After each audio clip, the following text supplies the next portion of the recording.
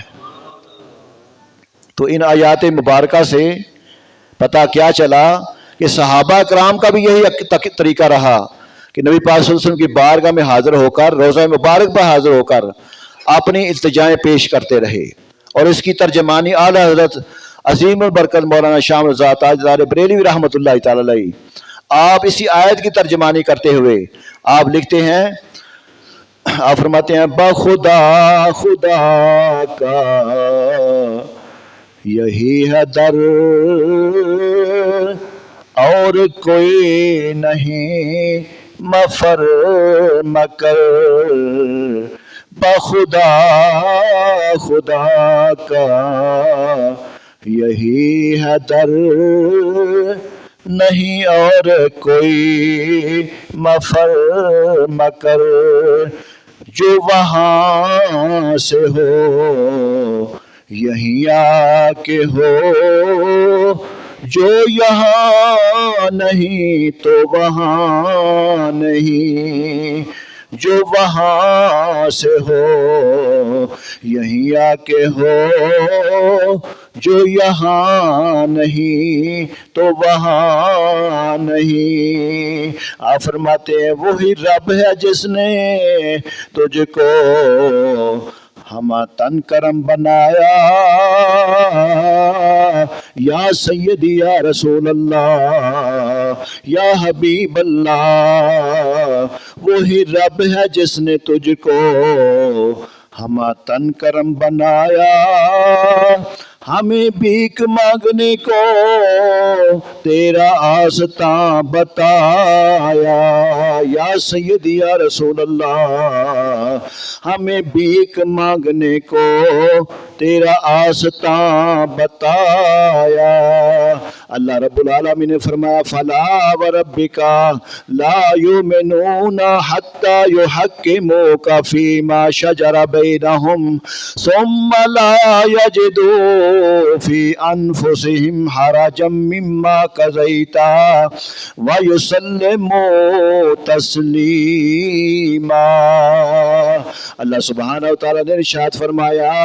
اے محبوب تمہارے رب کی قسم وہ مسلمان نہیں ہوں گے جب تک اپنے آپس کے جھگڑے میں تمہیں حاکم نہ بنا لیں، پھر جو کچھ تم حکم فرما دو اپنے دلوں میں اس سے رکاوٹ نہ پائیں اور جی سے مان لیں۔ فرمایا مما قضیت ویسلموا تسلیما، جو بھی آپ حکم ارشاد فرمائیں پھر اس کو جی سے نہ مان لیں، اس وقت تک ایمان والے نہیں ہو سکتے۔ اس آیت کا شان نزول اس طرح ہے کہ اہل مدینہ پہاڑ سے آنے والی پانی سے باغوں میں آب پاشی کرتے تھے، اوپر پہاڑ سے پانی آتا تھا، اس سے وہ اپنی کھیتیاں باغات وغیرہ سراب کرتے تھے۔ تو وہاں ایک انصاری کا حضرت زبیر رضی اللہ تعالیٰ سے جھگڑا ہوا کہ کون پہلے اپنے کھیت کو پانی دے گا۔ یہ معاملہ حضرت حبیب کریم صلی اللہ علیہ وسلم کے حضور پیش کیا گیا، جھگڑا پیدا ہو گیا نا، تو یہ معاملہ نبی پاک صلی اللہ علیہ وسلم کی بارگاہ میں پیش کیا گیا۔ سرکار مدینہ صلی اللہ علیہ وسلم نے ارشاد فرمایا کہ اے زبیر تو اپنے باغ کو پانی دے کر نہ اپنے پڑوسی کی طرف پانی چھوڑ دینا۔ حضرت زبیر رضی اللہ تعالیٰ عنہ کو پہلے پانی کی اجازت اس لیے دی گئی کہ ان کا باغ جو نا اوپر والی جگہ پہ تھا، ان کا کھیت اوپر تھا، تو انہوں نے کہا جی یا رسول اللہ۔ اس کے باوجود سرکار دو عالم صلی اللہ علیہ وسلم نے انصار کے ساتھ بھی احسان کرنے کا فرما دیا، لیکن مجبوری فیصلہ انصاری کو ناگوار گزرا اور اس کی زبان سے یہ کلمہ نکلا کہ زبیر آپ کے چونکہ پھوپھی زاد بیٹے ہیں اس لیے ان کے حق میں آپ نے فیصلہ فرما دیا۔ تو نبی پاک صلی اللہ علیہ وسلم نے جب اس کا یہ جواب سنا نا تو کریم آقا علیہ الصلوۃ والسلام نے زبیر کو حکم دے دیا کہ اپنے باغ کو سراب کر کے نا پانی کو روک لینا۔ اس وقت اس آیت کریمہ کا نزول ہوا، فرمایا تو اے حبیب تمہارے رب کی قسم یہ لوگ مسلمان نہیں ہوں گے جب تک اپنے آپس کے جھگڑے میں تمہیں اپنا حاکم نہ بنا لیں، اور پھر جو کچھ تم حکم فرما دو اپنے دلوں میں سے کوئی رکاوٹ نہ پائیں اور اچھی طرح دل و جان سے اس کو مان لیں، تب یہ ایمان والے ہوں گے۔ تو اس آیت مبارکہ سے 7 مسائل جو ہے وہ حل ہوئے۔ اللہ تعالیٰ نے اپنے رب ہونے کی نسبت اپنے حبیب صلی اللہ علیہ وسلم کی طرف فرمائی، فلا و ربی کا، اے محبوب تیرے رب کی قسمیں۔ حالانکہ رب تو سب کا ہے، لیکن فرمایا کہ مجھے رب بھی ماننا ہے کہ میرے نبی کے وسیلے سے ماننا ہے۔ اب جو وسیلے کے انکار کرنے والے ذرا غور کریں،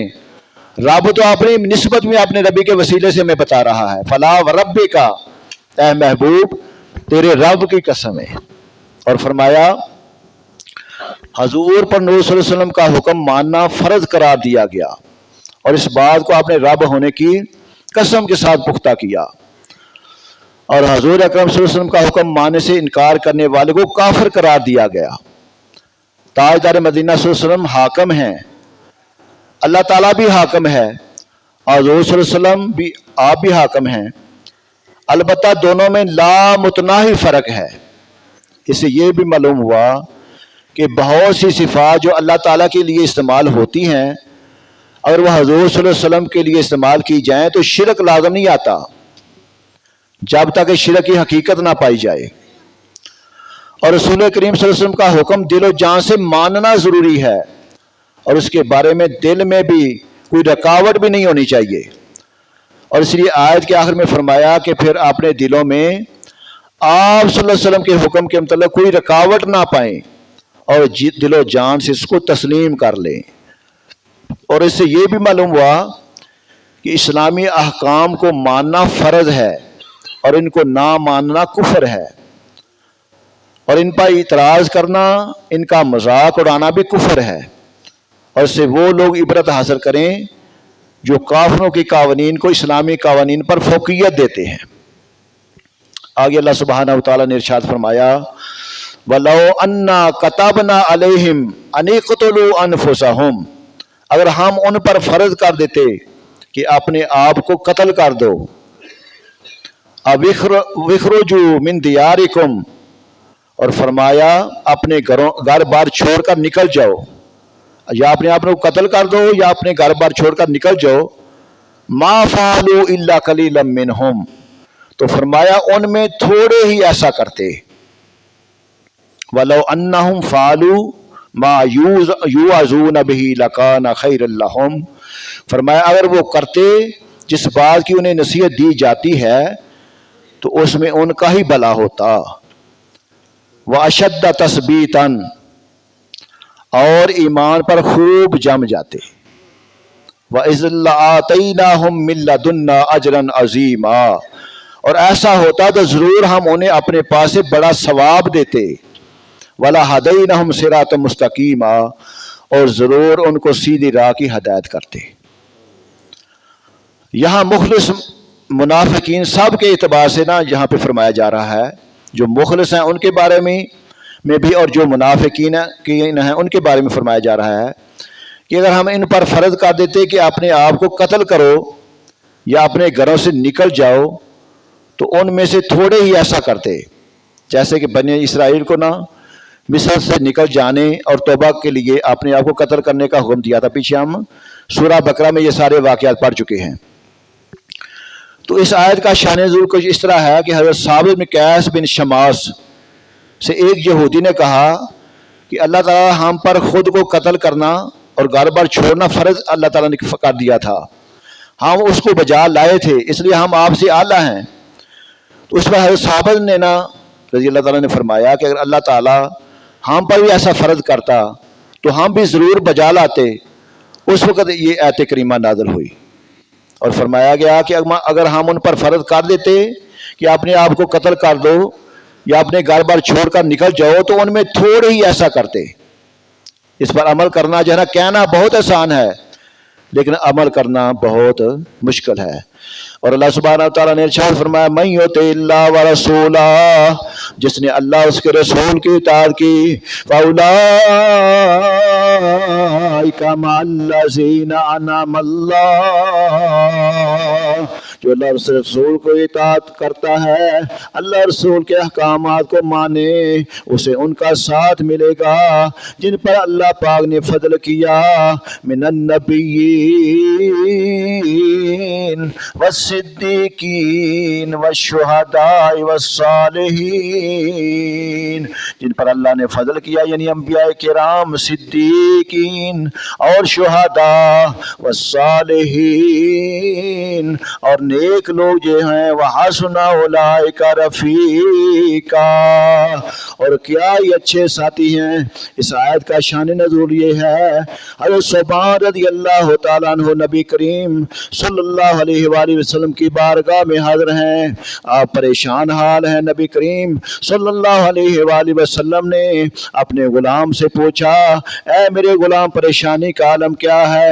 یا سیدی یا رسول اللہ یا حبیب اللہ، میں یہ سوچ رہا ہوں جب قیامت کا دن ہوگا،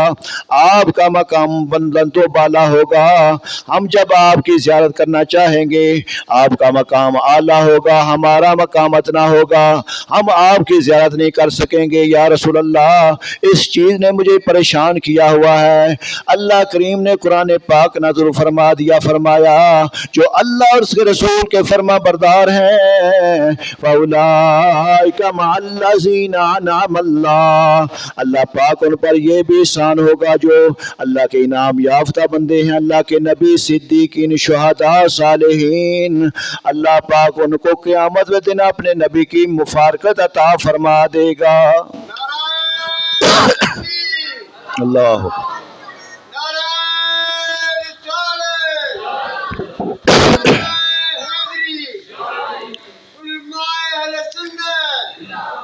تو اس سے معلوم کیا ہوا؟ اس سے معلوم یہ ہوا کہ نبی پاک صلی اللہ علیہ وسلم کی رفاقت صحابہ اکرام کو بہت ہی محبوب تھی۔ ان کا یہ جی چاہتا تھا کہ ہم ہر وقت اپنے آقا کے پاس ہی رہیں، اور دنیا کی رفاقت کے ساتھ ساتھ آخری رفاقت کا بھی ان کو شوق تھا، اس لیے بڑے وہ فکر مند ہوا کرتے تھے۔ اس لیے حضرت صوبان رضی اللہ تعالیٰ نے جب اپنی خواہش کا اظہار کیا تو اللہ پاک نے نبی کے غلام کی خواہش کے مطابق قرآن پاک کا نزول فرما دیا۔ تو اللہ سبحانہ و تعالی ہم نے جو سلسلہ شروع کیا ہوا ہے قرآن پاک کا ترجمہ اور تفسیر، اپنے علم کے مطابق ہم ہر روز صبح فجر کی نماز کے بعد 20 منٹ تک، 15 سے 20 منٹ، 22 منٹ تک ہم ہر روز ایک رکوع کا ترجمہ اور اس کی مختصر سی تشریح جو ہے نا تفسیر بیان کرتے ہیں۔ تو تمام دوستوں کو بار بار ہم دعوت دیتے ہیں، اتنی لمبی رات ہے تو صبح فجر کی نماز آپ مسجد میں جماعت کے ساتھ پڑھا کریں، اور اس سے آپ کو بہت فائدہ ہوگا۔ قرآن پاک میں اللہ پاک نے جو ہمارے لیے احکامات نازل فرمائے ہیں، ہمیں ان کا پتہ چلے گا تو پھر ہم عمل کرنے والے ہوں گے نا، ہمیں پتہ ہی نہیں چلے گا تو ایسے ہم زندگی گزار دیں گے۔ آج میں نے سوشل میڈیا پہ ایک خبر دیکھ رہا تھا کہ 3-4 ریٹائر ماسٹر، انہوں نے یہ قرآن پاک ترجمہ اور تفسیر سیکھنا جب سے شروع کیا، ان کی میں نے تاثرات میں نے سن رہا تھا، تو وہ کہہ رہے تھے کہ ہمیں ایسے محسوس ہو رہا ہے کہ ہم نے 50-55 سال جو زندگی تھی نا ویسے ہم نے ضائع کر دی۔ اب ہمیں پتہ چل رہا ہے کہ زندگی کا مقصد کیا ہے، اللہ سبحانہ و تعالیٰ نے انسان کو کس مقصد کے لیے دنیا میں بھیجا ہے۔